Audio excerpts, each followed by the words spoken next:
Ce matin, la suite, nos richesses en Jésus-Christ, 15e partie. Dimanche passé, on a vu deux versets qui nous parlent de l'assurance de notre salut, je vais revenir là-dessus.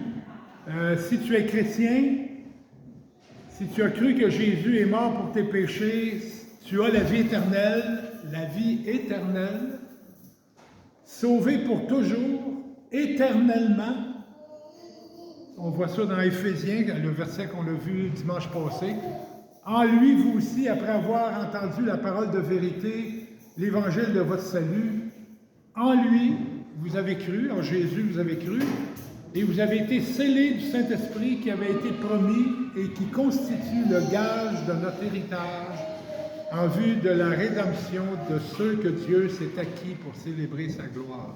Donc, le gage, on l'a souligné en vert, le gage de notre héritage, on a vu dimanche passé que ça, c'est la garantie, c'est l'assurance, c'est la preuve qu'on va entrer au ciel.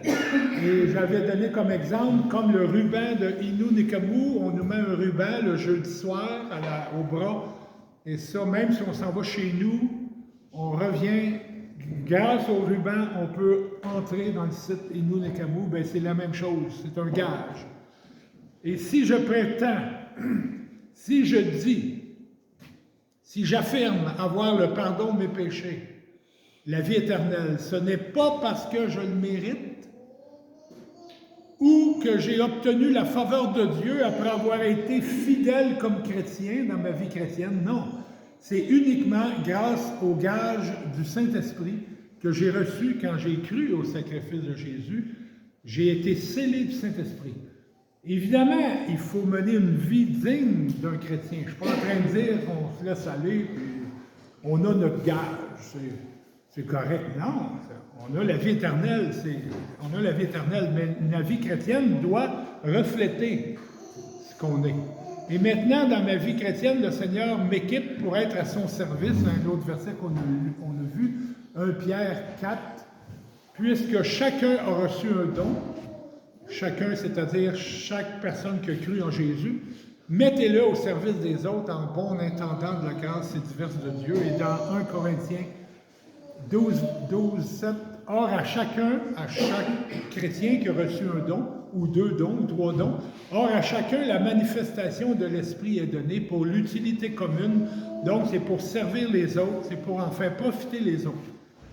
J'avais mentionné aussi que les petits oiseaux, même si Dieu leur a donné la capacité de voler, c'est tout prévu dans leur ADN, qui sont capables de voler, mais n'apprennent jamais à voler en restant dans le confort du nid, à recevoir de maman la nourriture et les bons soins. Non, pour voler, il va falloir qu'ils sautent en bas du nid confortable. Ils vont probablement tomber à terre, recommencer, puis à un moment donné, ils vont mieux voler et bien voler. Je te demanderais, s'il te plaît, de garder le silence. Merci. Tu es bienvenu. Merci. Il n'y a aucun oiseau qui reste dans le nid pendant toute sa vie. Aucun oiseau reste dans le nid pendant toute sa vie. Les petits oiseaux ne réussissent pas toujours à voler dès leur premier essai, mais c'est en volant qu'ils volent de mieux en mieux. Ce matin, ça, ce que je viens de dire, c'était dimanche passé. Ce matin, nos richesses en Jésus-Christ, c'est-à-dire le thème, c'est « Dieu me console et me conseille par le Saint-Esprit ». Dieu me console et me conseille par le Saint-Esprit. Dans l'Évangile de Jean, c'est écrit au chapitre 14, verset 26. C'est Jésus qui parle. Jésus dit « Mais le Consolateur, l'Esprit Saint, que le Père enverra en mon nom, vous enseignera toutes choses et vous rappellera tout ce que je vous ai dit. » Donc, le Consolateur. Le Saint-Esprit s'appelle le Consolateur. Jean 16. Quand il sera venu, lui, l'Esprit de vérité, il vous conduira dans toute la vérité, car ses paroles ne viendront pas de lui-même, mais il parlera de tout ce qu'il aura entendu et vous annoncera les choses à venir.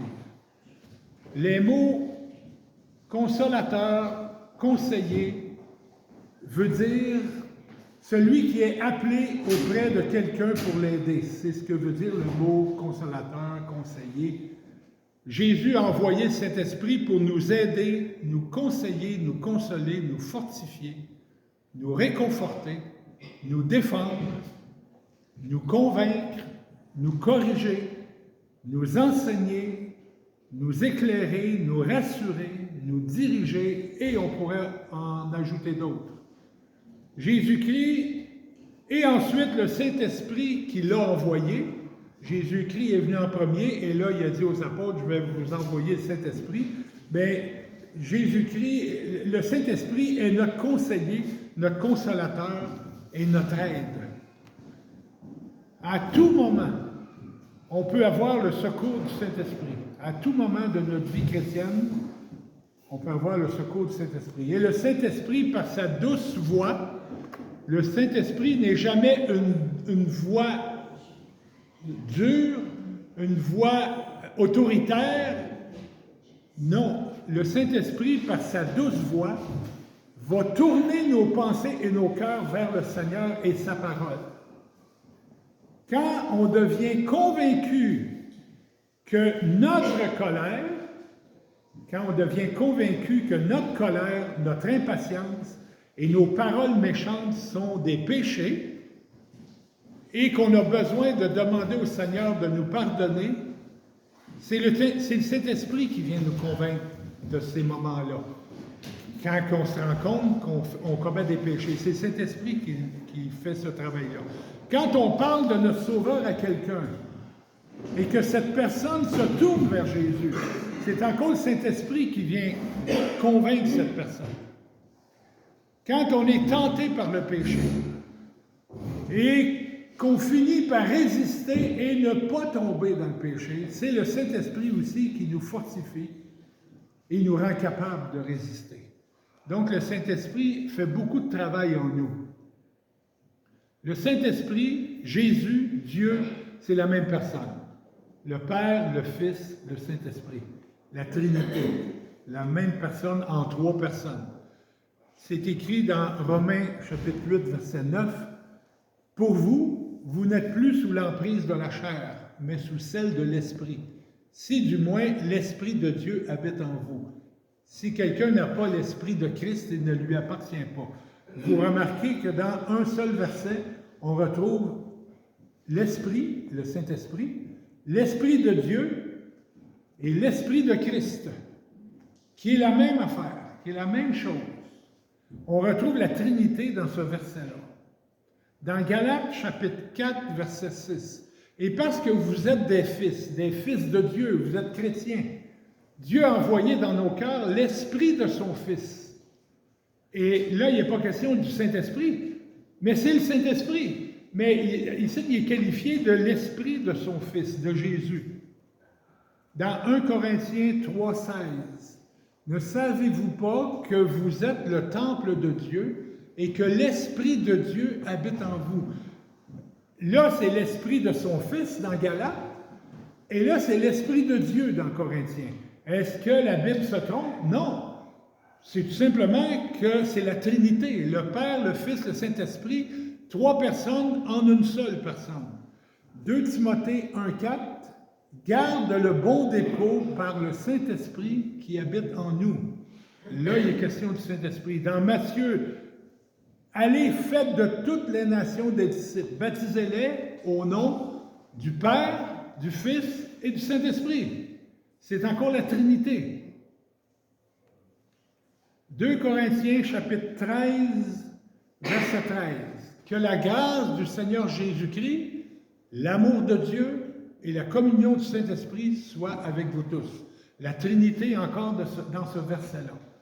Évidemment que le mot Trinité n'est pas dans la Bible. C'est tout simplement, on pourrait dire, un mot technique qui nous dit que le Nouveau Testament nous enseigne que le Père, le Fils et le Saint-Esprit sont différents, mais en même temps, ils sont une seule personne.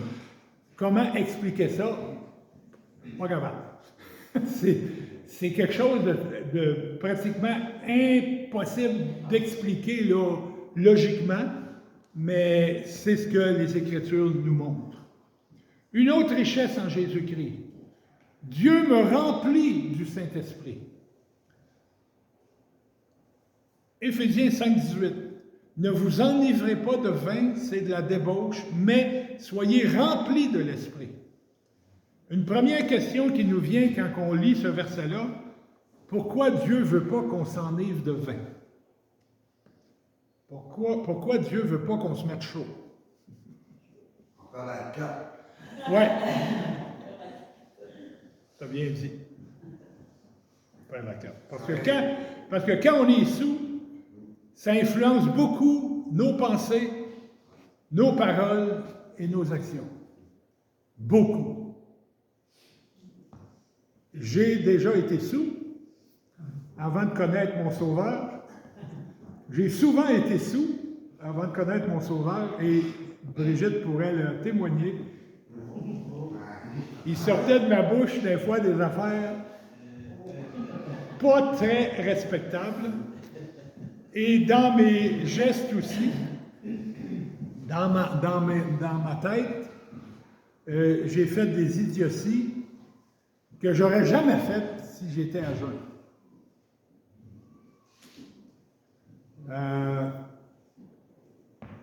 Quand on est sous, justement, ça influence beaucoup nos pensées, nos paroles et nos actions. On dit souvent, tu sais, « Ah, ce gars-là, c'est le meilleur gars du monde. » Mais quand il est chaud, il n'est pas du monde. Hein? Ça, on a souvent entendu ça. On a souvent entendu ça. Bon, ne vous enivrez pas de vin, c'est de la débauche. Soyez plutôt remplis de l'Esprit. Et dans le même sens aussi, être rempli de l'Esprit, ça influence beaucoup nos pensées, nos paroles et nos actions. Dans le même sens que quand on est sous, ça influence nos pensées, nos paroles et nos actions, mais quand on est rempli du Saint-Esprit, ça influence aussi ces trois choses-là. La volonté de Dieu, c'est qu'on soit toujours sous son influence, toujours, dans la santé comme dans la maladie. Et même près de la mort, on devrait être rempli du Saint-Esprit près de la mort. On voit beaucoup d'exemples dans le Nouveau Testament, dans l'Ancien Testament, mais surtout dans le Nouveau Testament, des gens qui étaient sur le bord de mourir. Je pense à Étienne. Étienne qu'on va lapider jusqu'à la mort. Puis, dans la toute dernière minute de sa vie, il loue le Seigneur. Et ça l'a fait en sorte que l'apôtre Paul, qui n'était pas chrétien, l'apôtre Paul qui était le chef qui tenait les vêtements de ceux qui garochaient des roches à Jésus, à Étienne pour le lapider, c'était sous l'ordre de Paul, qui n'était pas l'apôtre à ce moment-là. Mais quand Paul a vu ça, j'imagine que ça l'a bouleversé et ça a dû contribuer à ce qu'un jour il devienne chrétien. Donc, la volonté de Dieu, c'est que nous soyons toujours sous son influence du Saint-Esprit, dans la santé comme dans la maladie. J'ai été malade gravement, puis s'il y a une période dans ma vie où j'ai vraiment compris mieux les choses de Dieu, c'était dans cette période-là. Dans la richesse comme dans la pauvreté. En Amérique du Nord, on ne sait pas c'est quoi la pauvreté. Il y a peut-être quelques itinérants à Montréal, oui, peut-être, mais en général, la société, la pauvreté, on ne sait pas ce que c'est. On est gâtés, pourris. Gâtés. On a tous un lit, de la nourriture, un peu d'argent, une carte d'assurance maladie, de l'eau du robinet qui coule tant qu'on en veut. On est vraiment gâtés. Mais ceux qui m'écoutent en Haïti, eux autres, ils peuvent témoigner que la richesse, non. C'est la pauvreté. Et même la famine. Même la famine. Mais dans ces moments-là, le Saint-Esprit, si on est rempli du Saint-Esprit, il va nous soutenir, il va nous encourager, il va nous fortifier. La volonté de Dieu, c'est qu'on soit toujours sous l'influence du Saint-Esprit, dans le bonheur comme dans les épreuves les plus terribles. Les épreuves les plus terribles. Être rempli d'Esprit Saint, c'est marcher avec Jésus et d'être rempli par lui. Ceux qui sont remplis du Saint-Esprit sont remplis du caractère de Jésus. Et on voit le caractère de Jésus dans Galates 5, 22, 23. Mais le fruit de l'Esprit, le fruit du Saint-Esprit, ce que ça donne être rempli du Saint-Esprit, c'est d'être semblable à Jésus. C'est l'amour, comme Jésus a tellement été rempli d'amour envers ceux qui l'entouraient. Ben, quand on est rempli du Saint-Esprit, ce serait des styles des épées, comment on appelle ça, des utilats. Des quoi? Des couronnes d'épines. Ben oui, il a rentré des clous dans les mains, dans les pieds, on l'a fouetté. Avant de le crucifier, on l'a fouetté d'une façon horrible. C'était pas un petit fouet, là, c'était un bâton avec plusieurs lanières de cuivre, de cuir, et au bout des os puis des morceaux de métal. Et quand on fouettait quelqu'un, ça déchirait toute la peau. Et les historiens disent que même ça arrivait, parce que les Romains ont crucifié pas juste 3 gars, là. Les Romains ont crucifié des milliers de personnes. Ben, il y a certains crucifiés qu'à force d'être fouettés, les intestins tombaient à terre. C'était quelque chose. Même des yeux qui étaient crevés, parce que la lanière, le Romain, il fouettait par en arrière, ben, des fois, le morceau arrivait, puis ça pouvait crever un œil. C'était horrible. Il y en a même qui mouraient avant d'être crucifiés. Ils mouraient avant d'être crucifiés. Comment il s'appelle? Tchekapèche? Je vais prier pour lui.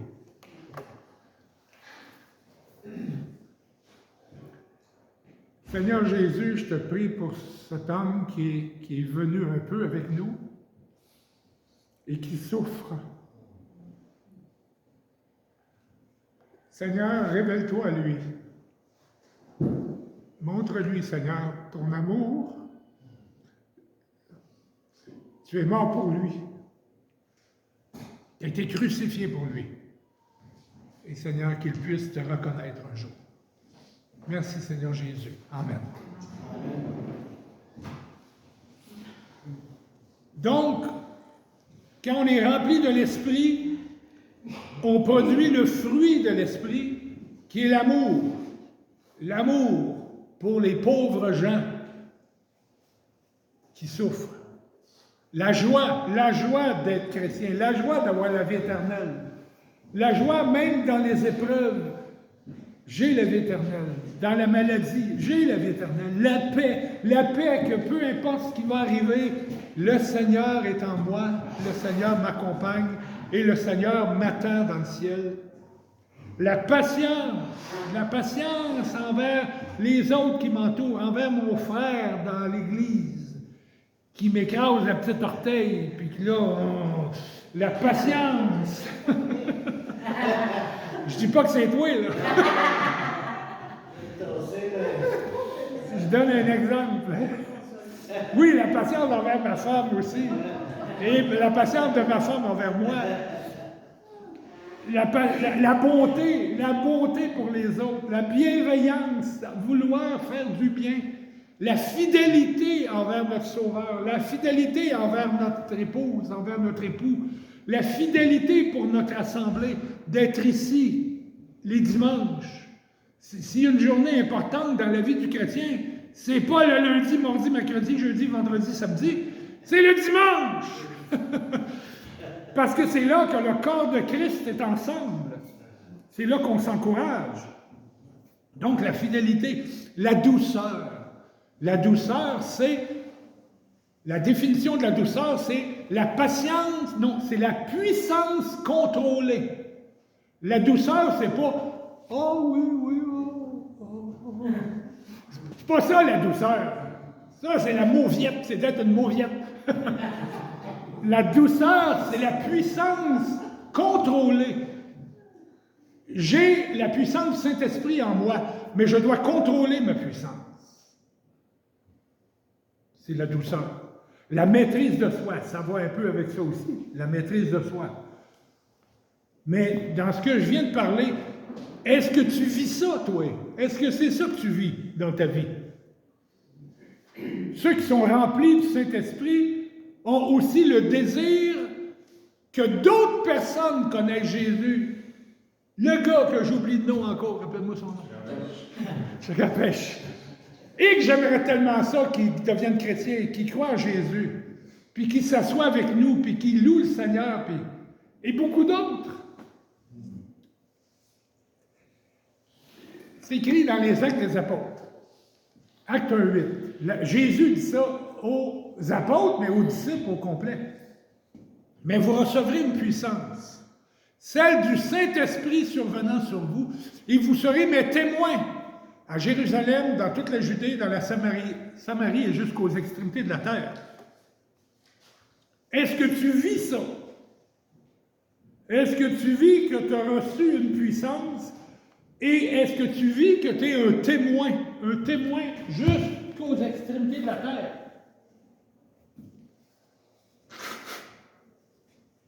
Pas juste ici le dimanche matin, mais partout.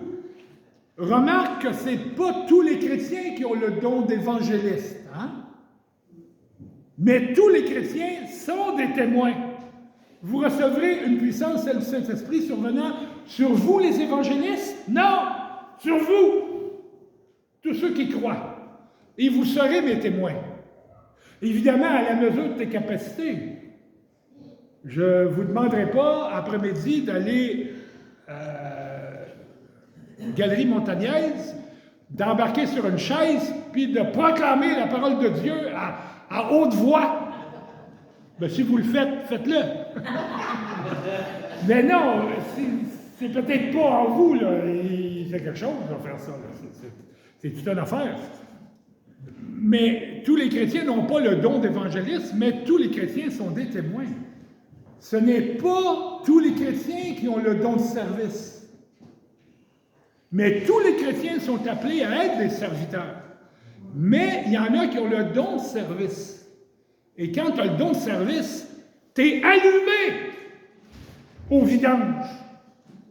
Quand tu sors du site le dimanche matin, puis tu as le don de service, puis tu vois les vidanges, tu dis, hey, il faudrait bien que ça sorte du site, ça. Mais les autres peuvent le faire aussi, mais ce n'est pas leur don. Mais vous comprenez? On ne doit pas s'arrêter seulement à notre don en particulier. Ceux qui sont remplis du Saint-Esprit aiment chanter les louanges de Dieu, comme on a fait un matin. Et ils se soumettent les uns aux autres. Et ils se soumettent à Dieu. C'est écrit dans Éphésiens, on retourne Éphésiens chapitre 5. Ne vous enivrez pas de vin, c'est de la débauche, mais soyez remplis de l'Esprit. Entretenez-vous par des psaumes, des hymnes et des cantiques spirituels. On a fait ça tout à l'heure. Chantez et célébrez le Seigneur de tout votre cœur.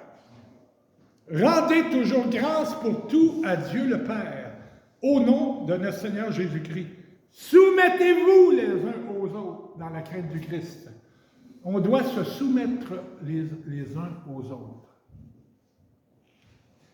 Est-ce que tu vis ça qu'on vient de voir? Est-ce que tu vis ça? Certaines richesses en Jésus-Christ, comme le pardon ou la justification. C'est quoi la justification?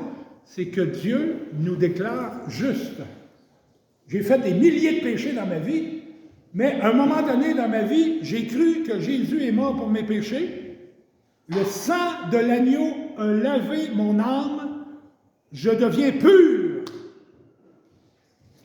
Comment vous expliquez ça? Je ne suis pas capable. Mais c'est ce que la parole de Dieu dit. Quand je crois à Jésus qui est mort pour mes péchés, je deviens pur. Ça s'appelle la justification. Je deviens juste.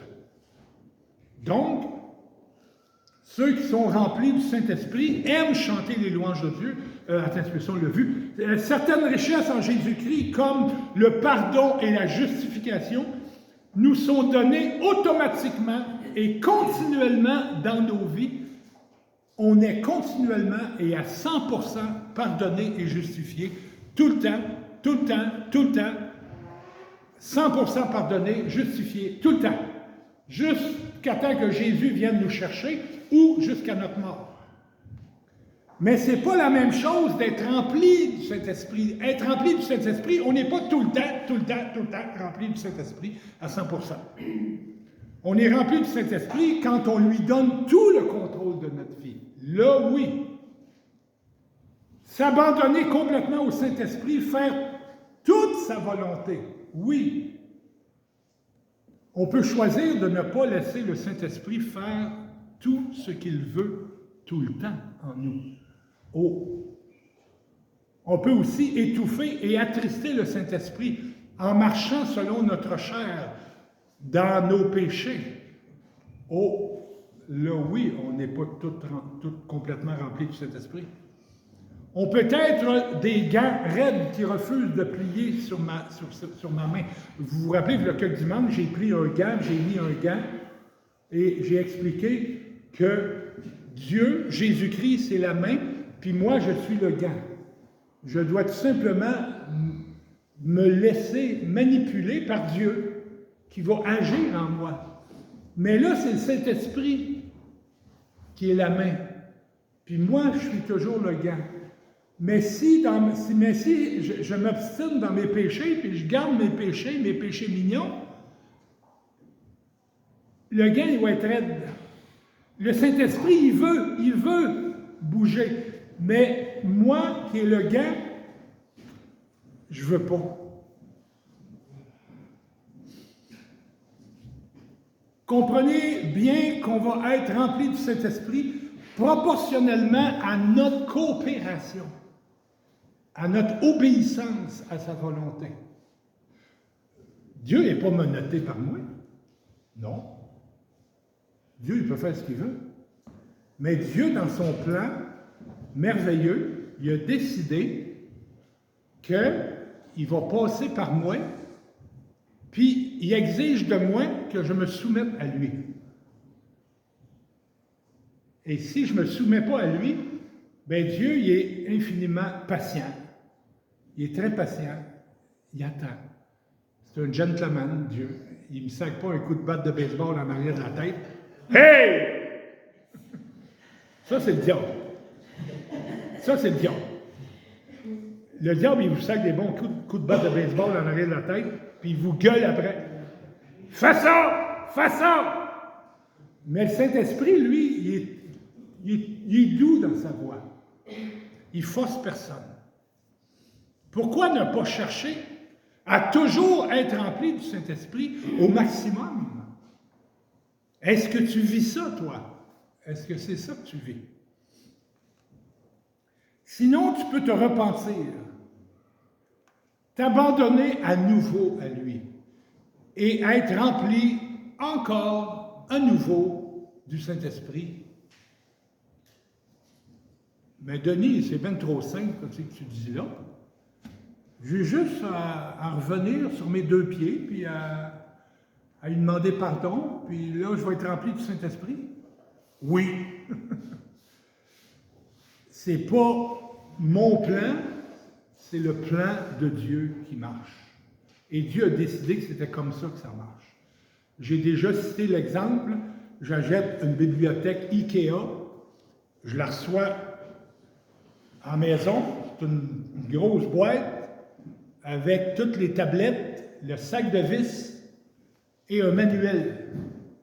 Et là, tout ce que j'ai à faire, c'est d'ouvrir tout ça, puis de tourner les pages du manuel. La vis A va avec le washer B, puis avec la botte C. Tous des beaux français. Et je suis le manuel. Il ne faut pas que je sorte ma drill, puis je sorte mes bottes à moi, puis mes vis à moi. Il me semble que non, ça devrait marcher. Je vais le faire à ma façon. Non, fais pas ça.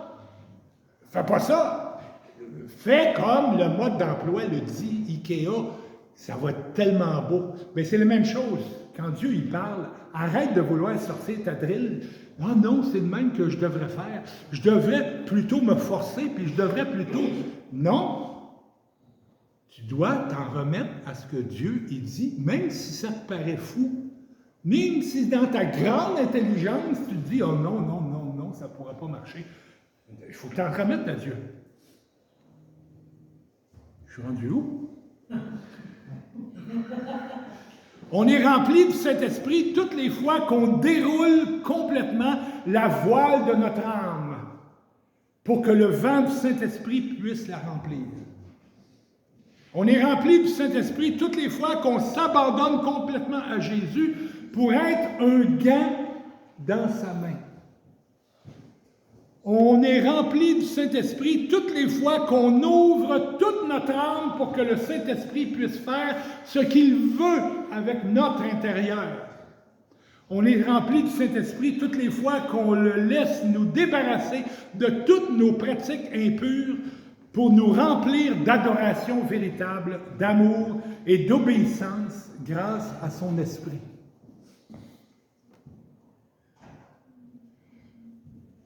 C'est faux, ceux qui vont vous dire, tu vas être rempli vraiment du Saint-Esprit quand tu vas te mettre à parler en langue. Et c'est faux. C'est faux. Le parler en langue n'a rien à voir avec être rempli du Saint-Esprit. Être rempli du Saint-Esprit, c'est laisser le Saint-Esprit agir dans ma vie. Laisser le Saint-Esprit faire le ménage en dedans de moi. Que j'aie l'humilité, la confession et l'obéissance, la repentance, pour dire à Dieu, oui Dieu, tu as raison, j'ai tort. Je te demande pardon. Purifie-moi, Seigneur, par ton sang. Utilise-moi, Seigneur, malgré toute mon imperfection. Là, tu es rempli du Saint-Esprit. Jésus veut nous remplir. Le Saint-Esprit veut nous remplir.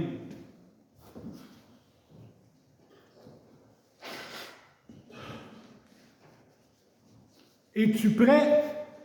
Es-tu prêt à dérouler la voile devant le vent du Saint-Esprit? Es-tu prêt à complètement t'abandonner à Jésus comme un gant dans une main? Es-tu prêt à laisser Jésus nettoyer tous les raccoins de ton cœur? Es-tu prêt à laisser Jésus ôter tout ce qui est sale et impur dans ton âme? Es-tu prêt à redonner le volant de ta vie à Jésus? Lâche le volant, assis-toi là, Jésus prend le volant de ma vie. Es-tu prêt à faire ça?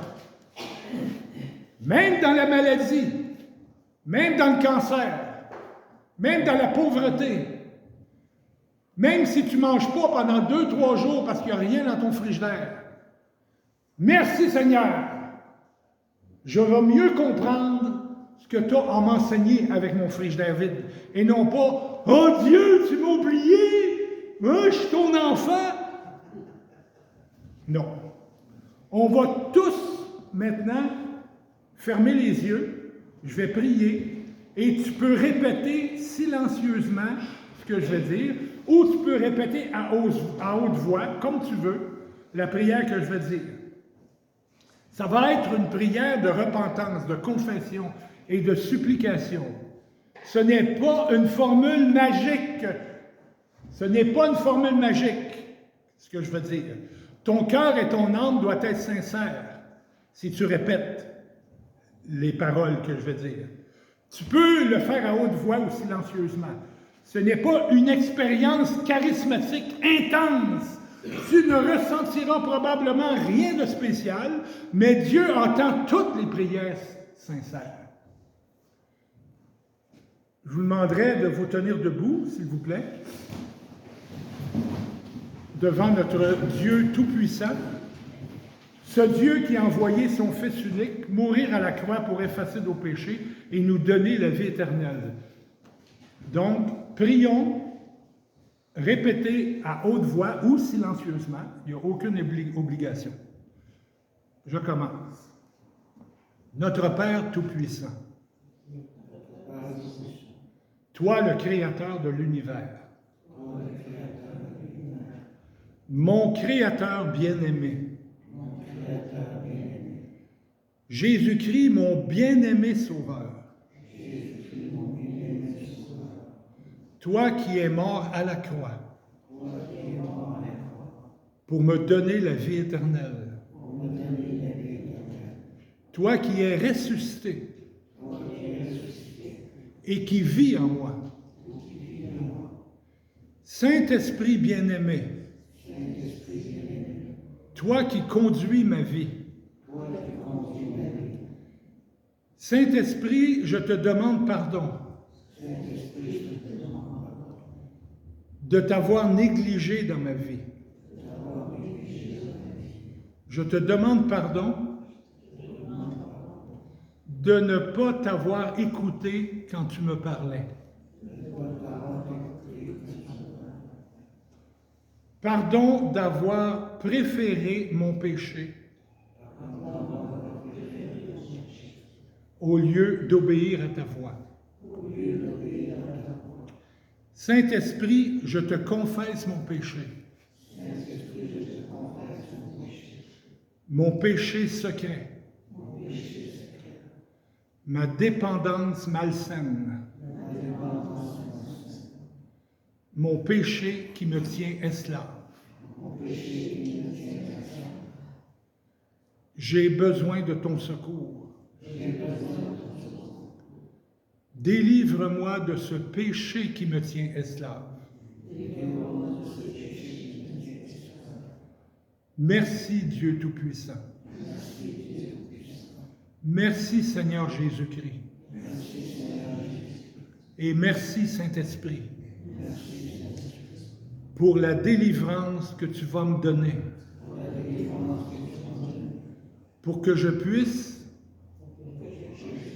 t'adorer de tout mon cœur et te servir. Oui, Seigneur, remplis-moi de ton Saint-Esprit. Amen. La prière que vous venez de faire, si vous l'avez faite, Dieu l'a entendue. Ce n'est pas une baguette magique, comme je l'ai dit, mais si vous avez été sincère dans ces paroles-là, Dieu vous a entendu et Dieu, il va agir. Peut-être tout de suite, peut-être dans 1 heure, peut-être, ça va prendre peut-être une semaine, ça va peut-être prendre un mois. Ça lui appartient. C'est lui qui mène la délivrance. Mais vous devez être ouvert. Vous venez de prier, sincèrement une prière. Mais maintenant, vous devez être ouvert à attendre même la délivrance, à attendre le secours. Ça lui appartient. Moi, je ne sais pas pourquoi Dieu m'a délivré de tel péché instantanément, puis ça a pris des années pour me délivrer de d'autres choses. Mais il m'a délivré. Mais il va le faire la même chose avec vous. Je vais faire une dernière prière pour clôturer notre réunion. Merci Seigneur Jésus pour ce temps que tu nous as donné ensemble. Merci Seigneur parce que ton Saint-Esprit est tout puissant et il veut agir en nous et on te demande pardon encore une fois que trop malheureusement souvent on te refuse puis on te met sur la tablette au lieu de t'écouter et au lieu d'obéir. Merci parce que aussi tu nous donnes la capacité d'obéir à tes commandements.